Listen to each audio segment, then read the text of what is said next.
To change the language on a specific card app, start by locating the App Store on your device, which may be labeled as a store or a playable market, depending on the device you are using.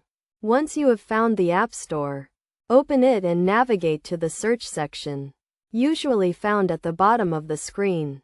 In the search bar, type in the name of the card app, and from the search results, select the app and download it. After downloading, exit the App Store and locate the newly installed app. Open the app, then go to the Settings menu. Find the app in the list of available options, and select it. Within the app's settings, you will see a preferred language option, which is initially set to English. Click on this option to choose your desired language.